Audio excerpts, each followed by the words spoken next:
பக்கத்தில் கள்ளக்குறிச்சியில் இப்போது கள்ளச்சாராய சாவு 4 பேர் செத்துருக்குறாங்க. இப்போ இன்னும் எவ்வளோ பேர் வரப்போகுதுன்னு தெரியல. இந்த ஊடகங்களை செய்தி வெளியிடக்கூடாது. ஆமாம், என்ன செய்தி வெளியில் இவங்க சொல்லிட்டானா செய்தி வெளியிட மாட்டாங்களா ஊடகங்கள். இவ்வளோ அமைச்சர்கள் வந்தார்கள் போனார்கள், இப்போ இருக்கின்றார்கள்.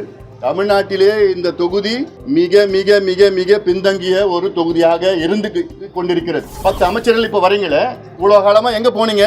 KN நேருக்கும் சமூக நீதிக்கு சம்மந்தம் இருக்கா? பொன்முடிக்கும் சமூக நீதிக்கு ஏதாவது சம்மந்தம் இருக்கா? இல்லை. அரசு பள்ளி மாணவர்களின் மருத்துவ கனவை நினைவாக்கி 2024 நீட் தேர்வில் மாநில அளவில் 2ஆம் இடம் பெற்று சாதனை படைத்த நாமக்கல் குறிஞ்சி நீட் அகாடமியில் இப்பொழுது நீட் ரிப்பீட்டர்ஸ் கோர்ஸ் அட்மிஷன் நடைபெறுகிறது. குறிஞ்சி நீட் அகாடமி, நாமக்கல்.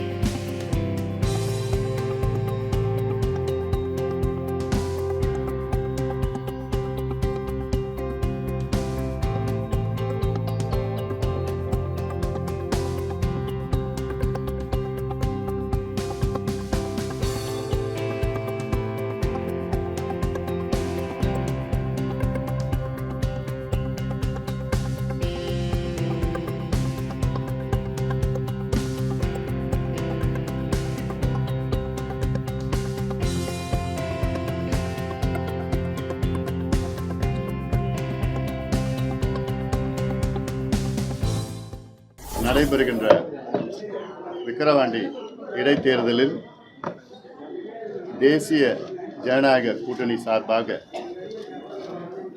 பாட்டாளி மக்கள் கட்சியின் வேட்பாளர் திரு சி. அன்புமணி அவர்கள் இன்று வேட்புமனு தாக்கல் செய்திருக்கின்றார். நிச்சயமாக எங்கள் கூட்டணியின் வேட்பாளர் அன்புமணி அவர்கள் மிகப்பெரிய வெற்றியை பெறுவார். இந்த தேர்தலில் போட்டி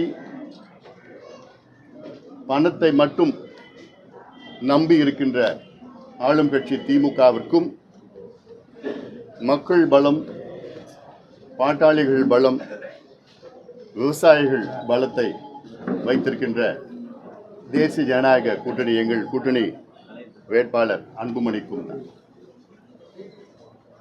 10 ஆளும் கட்சி அமைச்சர்கள் இங்கேயே தங்கி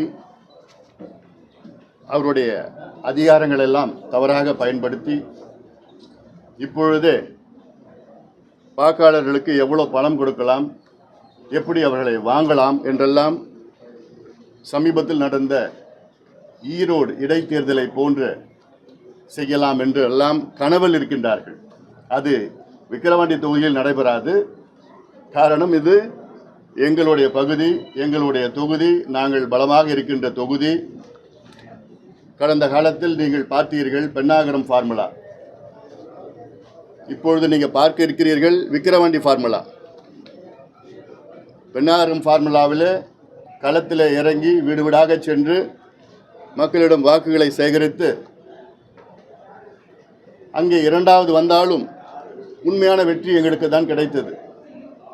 அதே போன்று இந்த தேர்தலில் எங்கள் கூட்டணி பலமாக இருக்கின்ற இந்த பகுதி மக்கள் ஒரு மிகப்பெரிய ஒரு இயக்கத்தில் இருக்கின்றார்கள்.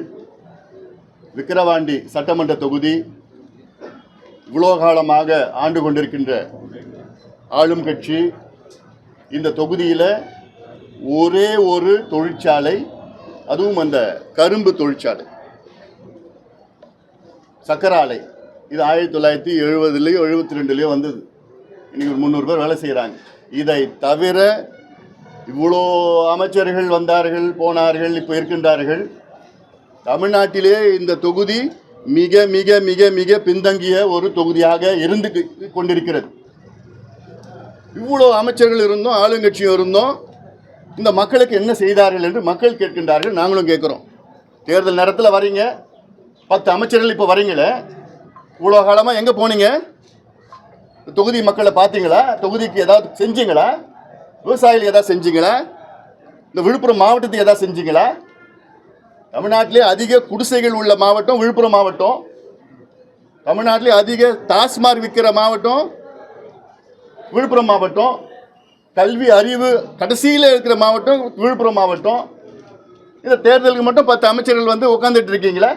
ஏன் அந்த மாவட்டத்துக்கு என்ன பண்ணீங்க?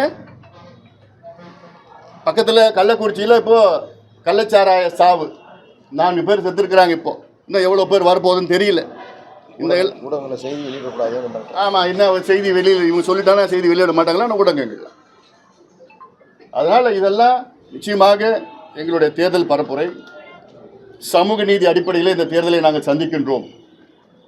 சமூக நீதி காத்த மண் இந்த மண், தியாகம் செய்த மண் இந்த மண், இடஒதுக்கீடுக்காக ரத்தம் சிந்திய மண் இந்த மண். இந்த மண்ணில் நடக்கின்ற இடைத்தேர்தல் இது. அதனால் மக்கள் தெளிவாக இருக்கின்றார்கள். இதில் இவங்க தான் ஆளுங்கட்சி தான் இந்த ஜாதி இந்த மதம் இந்த இனம் இப்படி பிரச்சனை எப்படி மூட்டலாம் இப்படிலாம் திட்டமிட்டு இருக்கிறாங்க. எங்களை பொறுத்த வரைக்கும் எல்லாம் பாட்டாளிகள் தான். பாட்டாளிகள்லாம் யார்? நெத்தியில் வேர்வை வருவாங்க பாட்டாளி. அது யார், எந்த ஜாதி எந்த மதம் எந்த இனம் இருந்தாலும் சரி, எல்லாம் பாட்டாளிகள் தான். அதனால் இது நிச்சயமாக. ஆனால் சமூக நீதி பேசுவதற்கு திமுகவுக்கு எள்ளளவும் தகுதி கிடையாது. எள்ளளவும் தகுதி கிடையாது. மேடைக்கு மேடை சமூக நீதினு வாழ்க்கையே பேசிகிட்டு இருக்காங்களே. என்ன சமூக நீதி பண்ணீங்க நீங்கள்? கலைஞர் திமுக வேறு, ஸ்டாலின் திமுக வேறு. ஸ்டாலின் திமுக இப்போ இருக்கின்ற திமுக சமூக நீதிக்கும் அவங்களுக்கும் சம்பந்தம் கிடையாது. ஏன்னா திரு ஸ்டாலின் அவர்களை சுற்றி இருக்கின்ற ஒரு 4-5 அமைச்சர்களுக்கும் சமூக நீதிக்கு சம்பந்தம் கிடையாது. அந்த அமைச்சர்கள் பேச்சை கேட்டு தான் ஸ்டாலின் அவர்கள் செயல்பட்டு இருக்காருன்னு நான் சொல்கிறேன். நான் அவங்க அமைச்சர்களாக நான் பார்க்கல, அவங்கள வியாபாரிகள் வணிகர்களாக நான் பார்க்குறேன். அதில் ஒரு 3 வணிகர்கள் இந்த தொகுதியில் பொறுப்பு எடுத்திருக்காங்க. இப்போ எதுக்கு? KN நேருக்கும் சமூக நீதிக்கு சம்மந்தம் இருக்கா? எதுக்கு வந்திருக்காருங்க பொறுப்பு? வியாபாரி வேலுக்கும் சமூக நீதிக்கு என்ன சம்மந்தம் இருக்கு? பொன்முடிக்கும் சமூக நீதிக்கு ஏதாவது சம்மந்தம் இருக்கா? இல்லை. ஆனால் இவங்கெல்லாம் இங்கே பொறுப்பு எடுத்துக்கிட்டு என்ன எப்படியாவது வாக்காளர் விலை கொடுத்து வாங்கலாம், அதுக்காக தான் இங்கே போட்டிருக்கிறாங்க. இதுவே அதிகாரத்தை தவறாக பயன்படுத்தி நாங்கள் புகார் கொடுத்துருக்குறோம், டெல்லி கொடுத்துருக்கோம், இங்கே கொடுத்துருக்குறோம். அமைச்சர்னு யாரும் உள்ள வரக்கூடாதீங்க, பொறுப்பெல்லாம் வெளியில் கழட்டி வச்சுட்டு வாங்க.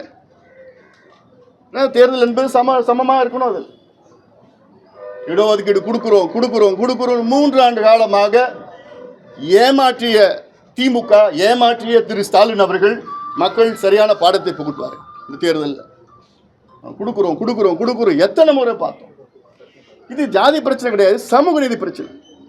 ஜாதிவாரி கணக்கெடுப்பு நடத்தணும்னு எவ்வளோ கோரிக்கை, எவ்வளோ கேட்டோம், எத்தனையோ போராட்டம். பீகாரில் நடத்தி முடிச்சுட்டாங்க. பீகாரில் நடத்தி முடிச்சு இடஒதுக்கீடு அதிகப்படுத்தி இருக்கிறாங்க. அதுதான் உண்மையான சமூக நீதி. கர்நாடகாவில் முடிச்சுட்டாங்க, ஆந்திராவில் பணி எடுத்துகிட்டு இருக்காங்க, தெலுங்கானா எடுத்துகிட்டு இருக்கிறாங்க, ஒரிசாவில் அறிவிச்சிருக்கிறாங்க. இவ்வளோ மாநிலத்தில் பண்ணுறது உங்களால் பண்ண முடியாதா? ஏன்னா உங்களுக்கு மனசு கிடையாது. ஸ்டாலின் அவர்களுக்கு சமூக நீதி அப்படின்னு என்னன்னு அவர் அக்கறை கிடையாது, மனசு கிடையாது. அப்படி கொஞ்சம் எண்ணம் வந்தாலும் சுற்றி இருக்கிற 3-4 வியாபாரிகள் வந்து அதை கெடுத்துடுறாங்க. வேண்டாங்க, இது பிரச்சனையாக இப்படி ஆகிடும். என்ன பிரச்சனையாக இன்னும் இருக்குது. களத்தில் நீங்கள் பார்க்க போகிறீங்க, எல்லாம் பார்த்துக்குவோம். எப்படி எதிர்கொள்வோன்னு எங்களுக்கு நல்லா தெரியும். அதனால் நாங்கள் களத்தில் பார்த்துப்போம். நிச்சயமாக இந்த தேர்தலில் அன்புமணி மிகப்பெரிய வெற்றியை பெற போகிறாரு. இவங்களை ஆளுங்கட்சி நம்புறது ஒன்லி பணத்தை மட்டும்தான் நம்பிட்டு இருக்கிறாங்க. நாங்கள் மக்கள் சக்தி, மக்களுடைய உணர்வு, மக்களுடைய எழுச்சி, மக்களுக்கு ஒரு மாற்றம், அந்த ஒரு எண்ணம் இதெல்லாம் வேணும். அதுக்கு அந்த எதிர்பார்ப்பு மிகப்பெரிய அளவில் இருக்கிறது. இந்த தொகுதி மீண்டும் சொல்கிறேன், இந்த விக்கிரவாண்டி தொகுதி மட்டும் இல்லை, இந்த விழுப்புரம் மாவட்டத்தை நாசம் பண்ணி ஒன்றும் இல்லாமல் கடைசியில் இருக்குது இந்த மாவட்டத்தில். இதில் இங்கே ஒரு அமைச்சர், அங்கே ஒரு அமைச்சர், இங்கே ஒரு அமைச்சர், இப்படிலாம் வந்துட்டு பேருக்கு நியமனம் பண்ணி எதுவும் வளர்ச்சி இல்லாமல் செஞ்சுட்டு இருக்கிறாங்க. அதனால் இந்த தேர்தல் நாங்கள் தேசிய ஜனநாயக கூட்டணி மிகப்பெரிய வெற்றியை பெறுவோம். எங்கள் கூட்டணி உள்ள தலைவர்கள்லாம் வர இருக்கிறாங்க, வந்து பிரச்சாரம்லாம் மேற்கொள்ள எல்லா தலைவர்களும் எல்லாம் ஒன்றா வர திட்டமிருக்கிறாங்க. அதனால் என்ன தேதி என்ன எப்படி செய்ய போகிறோம்லாம் உங்களுக்கு நாங்கள் தெரியப்படுத்துவோம். நாங்கள் அதிமுக தேர்தலை பிரதான எதிர்க்கட்சியான அதிமுக தேர்தலை புறக்கணிச்சிருக்காங்க, அந்த நிலைப்பாடு அது அவங்க கட்சியினுடைய நிலைப்பாடு. அதுக்கு என்னால் கருத்து சொல்றதுக்கு ஒன்றும் கிடையாது. பாமக வந்து இடைத்தேர்தலில் போட்டியிடலைங்கிற கொள்கையில் இருந்தீங்க, திடீர்னு விக்கிரவாண்டி சட்டமன்ற இடைத்தேர்தலில் போட்டியிடுறதுக்கான அதான் இன்றைய அரசியல் சூழலில் கருதி எங்களுடைய நிர்வாக குழு தைலாபுரம் தோட்டத்தில் ஒரு 5 நாட்களுக்கு முன்பு கூடி இந்த முடிவை நிர்வாக குழு எடுத்த முடிவு. 2 நாட்களாக அமைச்சர்கள் இந்த தொகுதியில் பிரச்சாரம் செயல்வரை கூட நடத்துறாங்க. பேசின அமைச்சர்கள் அத்தனை பேருமே வன்னியர் சமுதாயத்தை சார்ந்த அமைச்சர்கள் தொடர்ந்து பாமக மேலையும் தொடர்ந்து குற்றச்சாட்டு வச்சுட்டு இருக்காங்க. எங்களுக்கு அதாவது இந்த சமுதாயத்துக்கு பாமக எதுவுமே செய்யலன்றது நேற்று பார்த்தீங்கன்னா தொடர்ந்து அனைத்து அமைச்சர்களுமே அவங்க அமைச்சர்களா இன்னைக்கு சொல்ற அந்த சமுதாயத்தில் அமைச்சர்களா இருக்கிறதே பாமக தான் காரணம். பாமக இல்லைன்னா அவங்க அமைச்சர்களா இல்லை, அந்த அமைச்சர் பொறுப்பு அவங்களுக்கு கொடுக்க மாட்டாங்க. அதனால இந்த கட்சியும் சரி அந்த கட்சியும் 2 கட்சியிலையும் இருக்கிற அமைச்சர்கள் எல்லாம் அதுக்கு காரணமே நாங்கள் தான், பாமக தான் காரணம். ஆனாலும் திமுகவுடைய அவங்க ஸ்ட்ராட்டஜி என்னன்னா, எப்பயுமே இது போன்ற தேர்தல் வந்ததுன்னா எங்களை இழிவாக பேசுவாங்க, சமுதாய ரீதியில் எங்களை இழிவுபடுத்துவாங்க, அந்த திமுகவில் இருக்கிற வன்னியர்களை வச்சு எங்களை தாக்குவாங்க, பேசுவாங்க, என்னமோ பண்ணிட்டு இருப்பாங்க. அதை பற்றி நாங்கள் ஒரு பொருட்டாக எடுத்துக்கிறது கிடையாது. அரசு பள்ளி மாணவர்களின் மருத்துவ கனவை நினைவாக்கி 2024 நீட் தேர்வில் மாநில அளவில் 2ஆம் இடம் பெற்று சாதனை படைத்த நாமக்கல் குறிஞ்சி நீட் அகாடமியில் இப்பொழுது நீட் ரிப்பீட்டர்ஸ் கோர்ஸ் அட்மிஷன் நடைபெறுகிறது. குறிஞ்சி நீட் அகாடமி, நாமக்கல்.